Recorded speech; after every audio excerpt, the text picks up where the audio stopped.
უკვე ნანა კალანდაძე მოგვიყვება, ვნახოთ მის მიერ მომზადებული სიუჟეტი. გაზეთის სახელწოდება იტალიური მონეტის გაზეტას განმოდის, რომლის საფასურსაც მე-16 საუკუნეში საინფორმაციო ფურცლის წაკითხვისთვის იხდიდნენ.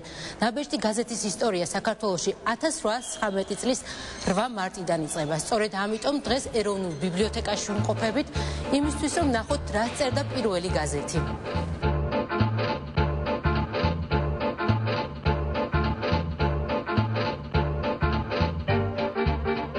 ასე საცავში ინახება ეს გაზეთი? დიახ, რა თქმა უნდა, ეს სეიფია, უბრალოდ საცავი არ არის, ხო დაინახოთ თვითონ რომ რკინის კარები იცავს ამ და ახლა ეს გახლავთ პირველი ქართული პერიოდული გამოცემა საქართველოს გაზეთია. საქართველოს გაზეთი ეს არის სათაური სახელწოდება აი ამ პერიოდული გამოცემისა.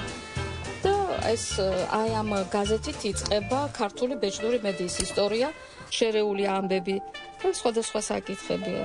უცხო ქვეყნის ამბები, საერთაშორისო მიმოხილვასავით არის. თუ დააკვირდებით, თავდაპირველად ამას ერქვა საქართველოს გაზეთი და შემდეგ უკვე 1920 წლიდან დაერქვა ქართული გაზეთი. საქმე იმაში, რომ თავდაპირველად ეს დგებოდა რუსულ ენაზე მასალები და მე ითარგმნები და ქართულად. და ეს გარკვეულწილად ისეც ხო არის უკაცრავად, რომ კონტროლი ყოფილიყო რა დაიბეჭდებოდა გაზეთში. ანუ რუსულად ჯერ აკონტროლებდნენ რა დაიბეჭდებოდა, შემდეგ უკვე ქართულად იყო ქართული, ასე ვთქვათ, ქართული საზოგადოების სულიერი ცხოვრების ამსახველი პერიოდული გამოცემა. ეს იყო სწორედ როგორც გითხარით, რუსეთის ხელისუფლების ინიციატივით გამოშვებული გაზეთი.